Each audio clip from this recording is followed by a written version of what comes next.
qui doit être donné par l'Iran de ne pas utiliser la technologie nucléaire à des fins militaires.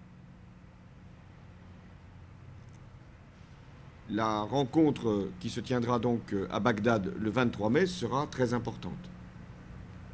Soit l'Iran manifeste une démarche de transparence et répond à toutes les questions qui lui sont posées et donne les instruments de vérification, soit nous serons encore dans une période de tension. Et chacun sait qu'elle peut avoir des conséquences extrêmement dommageables. Là encore, il était très important de nous retrouver ensemble. Et j'ai fait en sorte que ça puisse être le cas. Le deuxième sujet de préoccupation, c'est la Syrie. Et là encore, il y a eu l'appui à la mission de Kofi Annan et également la pression sur Bachar el-Assad. La Russie, dont vous savez les réticences par rapport à toute intervention ou à toute décision plus ferme du Conseil de sécurité, a bien voulu accepter aussi d'agir auprès de Bachar el-Assad pour lui faire comprendre la nécessité d'une transition politique. Donc, la deuxième conclusion de ce G8, c'est une commune attitude, commune démarche, qui d'ailleurs est gage d'efficacité face aux dossiers iraniens et syriens. Enfin, le troisième enseignement et la troisième conclusion, c'est que le G8 a affirmé une solidarité, pas simplement entre les participants, mais une solidarité à l'égard des pays du printemps arabe, ce qu'on appelle le partenariat de Deauville, c'est-à-dire la Tunisie, le Maroc, la Jordanie, la Libye, l'Égypte, de façon à ce que ces pays puissent faire leur transition démocratique et en même temps puissent avoir les conditions de leur propre développement et de leur croissance. La solidarité également à l'égard de l'Afrique. Il s'est tenu au déjeuner une rencontre qui a permis de faire le point sur ce qu'on appelle la sécurité alimentaire et la lutte contre la faim. La France y prend sa part, notamment par des crédits publics pour l'Éthiopie, pour le Ghana, pour la Tanzanie. Et il y a aussi un partenariat d'entreprises privées, de fonds venant de marchés privés, de façon à ce qu'il y ait un investissement local qui puisse être source de croissance dans ces pays. Au-delà de ce processus, j'ai insisté sur la nécessité d'augmenter l'aide alimentaire. La France fait son devoir, mais d'autres pays devraient l'accompagner davantage par rapport à la zone Sahel, de façon à ce que les pays qui sont touchés par une déstabilisation puissent avoir le soutien indispensable pour l'alimentation de leur population et leur développement. Il y a eu toujours dans le registre de la solidarité un engagement qui a été rappelé, là aussi, de manière commune, par rapport à la lutte contre le réchauffement climatique et à la suite de Durban pour le rendez-vous de 2015. J'ai ainsi rappelé ce qu'étaient les engagements du gouvernement que j'ai formé il y a quelques jours dans la lutte contre le réchauffement climatique et notamment un plan pour l'isolation des logements, une montée des énergies renouvelables et aussi la diversification de notre production énergétique. J'ai aussi insisté, je n'ai pas été le seul, sur les risques de la volatilité du prix du pétrole, y compris dans une perspective de croissance ou de reprise. Et sans qu'il ait été question des réserves stratégiques, à un moment évoqué par le président américain, nous avons convenu que tous les moyens devaient être utilisés pour, autant que possible, faire baisser le prix du pétrole. Voilà ce que je voulais vous restituer de ma première participation à un G8. Là, je vais partir pour Chicago et nous nous retrouverons pour le sommet de l'OTAN où sera débattu de l'Afghanistan et de la position que j'ai prise et que j'avais pris soin de rappeler à mes interlocuteurs américains et à ceux de l'Alliance dans les jours qui ont précédé le sommet, encore hier avec le président Obama, car je considère que cette décision est un acte de souveraineté et en même temps doit se faire en bonne intelligence avec nos alliés et nos partenaires, et que les effectifs résiduels qui resteront pour des actions de formation ou de rapatriement des matériels au-delà de 2012, effectifs très limités, devront être toujours dans le cadre de la mission de ce qu'on appelle l'ISAF. Par ailleurs, mais je vous l'indiquerai encore demain, la France et l'Afghanistan ont signé au mois de janvier dernier un traité d'amitié et je dirai au président Karzai demain que nous ferons ratifier ce traité qui prévoit justement un certain nombre de soutiens, d'aides, mais à des fins civiles. Voilà ce que je pouvais vous dire de ce qu'a été notre participation à ce G8, à ce qui a été, je crois, une étape nouvelle, reconnue par tous les participants. Bon, je ne peux pas faire la distinction par rapport à des réunions précédentes. Chacune a dû être utile, mais celle-là a été nouvelle au sens où les questions économiques ont été amplement débattues. Pas simplement d'ailleurs la zone euro, mais la question de la croissance sur l'ensemble du monde, car le ralentissement touche tous les pays du monde d'une manière différente. Donc c'est cette volonté de croissance, pas simplement pour la zone euro, pas simplement pour le continent européen, mais également pour l'ensemble du monde qui a été ici évoqué. Je peux répondre à vos questions ? Apolline Oui. de Malherbe, BFM TV. Vous n'avez pas mentionné dans ce petit compte-rendu Angela Merkel. Le New York Times dit ce soir qu'on a eu le sentiment que c'était Angela Merkel face au reste du monde. Est-ce que c'est pas un peu embêtant qu'elle puisse avoir ce sentiment d'isolement, peut-être même humiliant ? Non, moi je n'ai pas eu un tel sentiment. Ça a été une discussion franche, je vous l'ai dit. Ça a été sur le thème de la croissance, mais les engagements budgétaires n'ont pas été remis en cause. Et il n'y a pas de raison de penser qu'un pays a été isolé par rapport à d'autres. En tout cas, ce n'est pas ma conception. Si nous voulons avancer, nous devons le faire avec tous ceux qui comptent en Europe, et l'Allemagne forcément, et dans le monde. Mais c'est vrai que la dimension de croissance a été largement évoquée, soutenue, voulue, et pas simplement par le président Obama ou par moi-même, mais également par d'autres participants. Je veux évoquer Mario Monti. Et j'ai accepté, il en a fait l'annonce, que nous puissions avoir justement avec Mme Merkel et Mario Monti une réunion à Rome qui nous permettra d'aller encore plus loin dans la préparation de l'échéance du mois de juin pour le Conseil européen.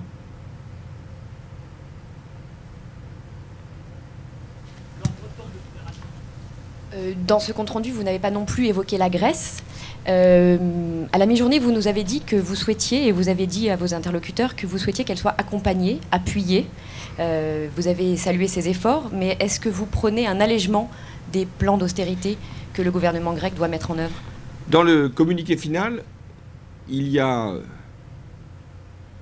le rappel d'un souhait que j'avais déjà exprimé lors de ma rencontre avec Mme Merkel mardi soir, que la Grèce reste dans la zone euro, dans le respect des engagements qui ont été pris.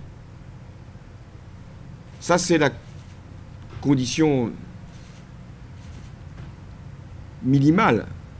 Les engagements doivent être tenus. Mais j'ai ajouté que si nous voulons que la Grèce puisse justement respecter ses engagements, faire confiance à des partis qui peuvent demain gouverner dans le cadre de la zone euro, nous devons accompagner la croissance, ou en tout cas éviter la récession en Grèce. Ce qui suppose des mesures qui ne sont pas une remise en cause des obligations qui pèsent sur la Grèce, mais qui permettent justement à ces obligations d'être davantage facilitées. Voilà ma position. Et donc moi j'ai émis le souhait que des signaux forts soient adressés à la Grèce. Ces signaux, c'est vous allez bientôt voter, c'est votre liberté, c'est votre souveraineté. Je souhaite que la Grèce fasse le choix de rester dans la zone euro et pour permettre cette décision, avec les obligations qui en dépendent, avoir tout le soutien qui peut être fait par l'Europe dans le cadre des politiques de croissance. La croissance que je revendique, elle vaut également pour un pays comme la Grèce.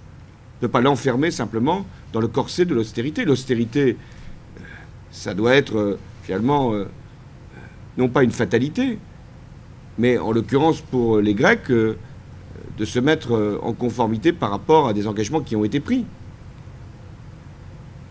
Donc il y a eu une discussion, là-dessus je dois vous le confirmer, il y a eu une discussion sur la Grèce. Et en définitive, d'un commun accord, puisque ça figure dans le communiqué, il y a eu ce rappel du souhait que la Grèce reste dans la zone euro et respecte ses engagements. Monsieur le Président, Sylvain Courage du Nouvel Observateur. En 2 jours, vous avez, semble-t-il, établi une relation de confiance, une relation chaleureuse avec le président Obama. N'avez-vous pas la crainte de décevoir cette amitié naissante en maintenant votre volonté de retirer les troupes françaises d'Afghanistan? J'ai pris soin de rencontrer le président américain, Barack Obama, avant les 2 réunions, le G8 et le sommet de Chicago. Et dans l'entretien que nous avons eu, c'était hier matin, nous avons évoqué les 2 sujets, c'est-à-dire la croissance, sur laquelle nous étions pour l'essentiel d'accord. Et je dois dire qu'il l'a manifesté dans ce G8. Et également la décision que j'ai prise de retrait des troupes françaises combattantes d'ici la fin 2012. Donc il n'y a pas de surprise pour le sommet de l'OTAN. Je rappellerai les conditions de ce retrait qui doivent d'abord permettre aux Afghans de reprendre la zone de Kapisa où nos troupes combattantes étaient installées, et ensuite de préserver la sécurité de nos propres soldats, et enfin de permettre que la France continue sa mission, mais de façon différente, dans le cadre de l'Alliance et de ce qu'on appelle l'ISAF. Et demain, donc, je reviendrai sur ces modalités. Je ne dis pas que le président Obama a adhéré à ce que je lui disais, puisque les troupes américaines sont en Afghanistan jusqu'en 2014. Mais sur ces bases-là, c'est-à-dire une décision de la France, seule, qui n'a pas besoin de faire pression sur ses partenaires, qui ne veut pas faire la leçon à d'autres, mais qui prend souverainement sa responsabilité et qui reste dans l'alliance, c'est-à-dire reste dans l'opération, parce que ça va au-delà de l'alliance qu'on appelle ISAF, nous pouvons trouver un point d'accord. Mais comme je l'ai dit, ce n'est pas négociable. Ce que je dois faire, c'est que ça se passe en bonne intelligence avec nos alliés, mais que la décision puisse être mise en œuvre le plus rapidement possible. Monsieur le Président, Jeff Wittenberg, France 2, vous avez évoqué une volonté de croissance. Pouvez-vous nous indiquer dans les grandes lignes quels sont vos souhaits en traduction concrète de cette volonté, et notamment s'il s'agit par exemple de nouveaux emprunts au niveau de l'Europe, les fameux eurobonds dont on parle, s'il pourrait y avoir un consensus sur cette question, notamment avec la chancelière allemande? je détaillerai toutes les propositions que je ferai pour la croissance à ce sommet informel du 23. Et tout au long de la période qui ira du 23 mai jusqu'à la fin du mois de juin, d'autres propositions pourront éventuellement être faites. Mais dans ce paquet, si je puis dire, il y aura les eurobonds.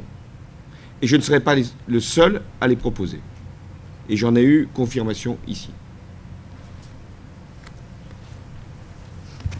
Deux questions, puis après... Oui, Monsieur le Président. Thomas Vidère du journal Le Monde.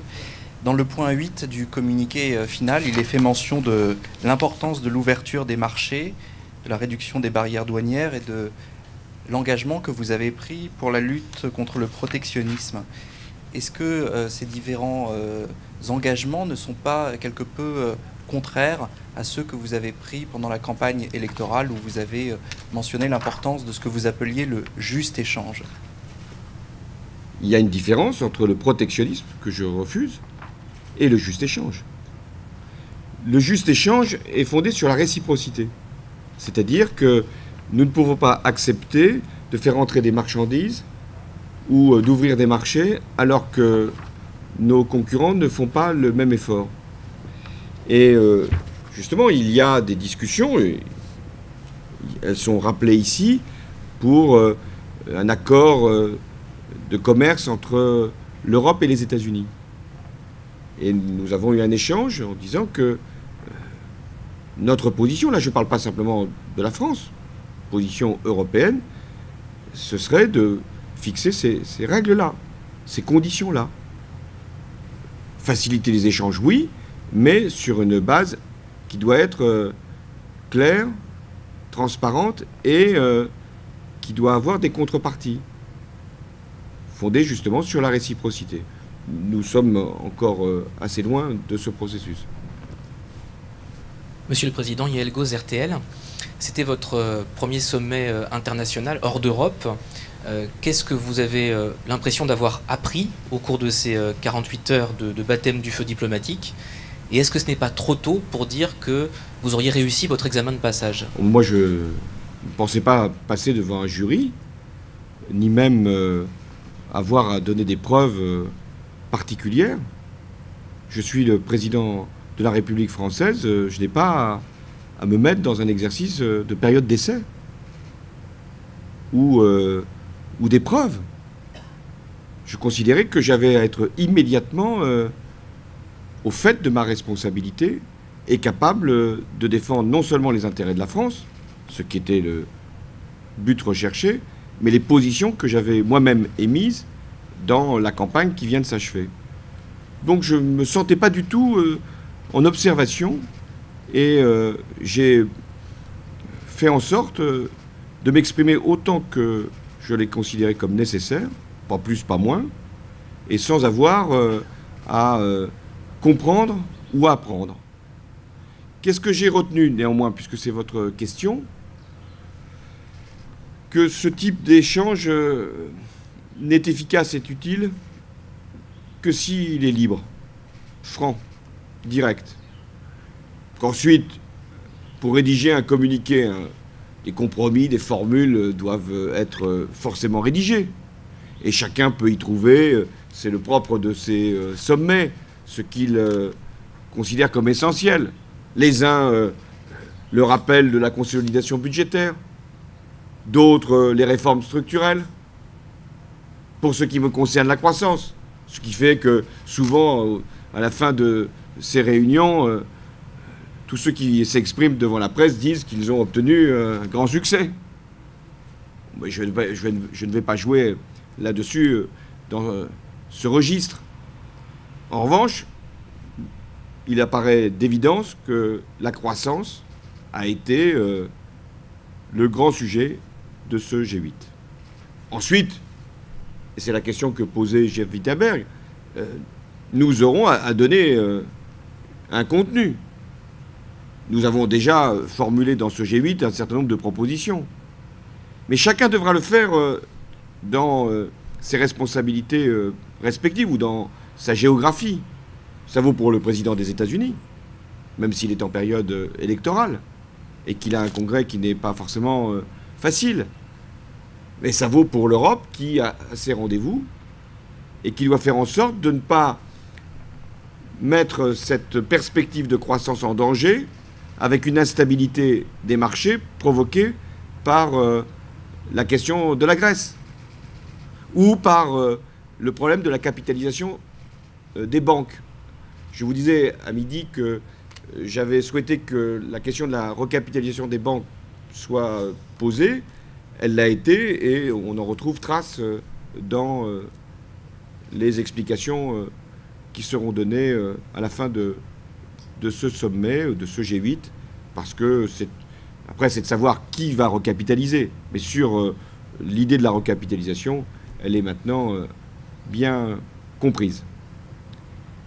Monsieur le Président, Valérie Nataf, TF1, vous avez déclaré à la mi-journée que votre mandat avait été honoré. Est-ce que vous pourriez nous expliquer ce que vous entendiez par là? Ce que j'ai voulu dire, c'est que je me suis engagé devant les Français sur la question de la croissance. Et au plan européen, pour qu'elle figure dans un pacte.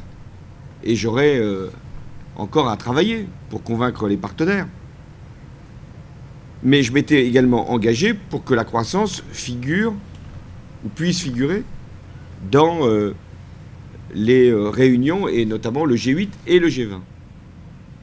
Donc si je n'avais pas réussi à installer ce thème, je n'aurais pas été en cohérence, ou en termes de résultats, en capacité de dire que ce sommet a été utile. Voilà. Est-ce que vous avez d'autres questions? Oui? Allez-y. Retard. Oui, Elisabeth Pinault de l'agence Reuters. Je voudrais revenir un instant sur l'Afghanistan. Quelles garanties, quels détails avez-vous donné à Barack Obama ou aux alliés quant au retrait, donc non négociable, comme vous l'avez dit, quant à la dégressivité des soldats, quant à la présence, quant aux détails techniques? Mais ça, c'est notre affaire. C'est-à-dire, quand je dis notre affaire, l'affaire de la France, sur l'organisation du retrait. C'est-à-dire, dans l'année 2012, à quel rythme les troupes combattantes rentreront d'Afghanistan. Il y aura des réunions tout au long des prochains jours en France pour que nous puissions, avec le ministre de la Défense et les chefs d'état-major, préparer cette décision et organiser le retrait. Voilà. Merci beaucoup.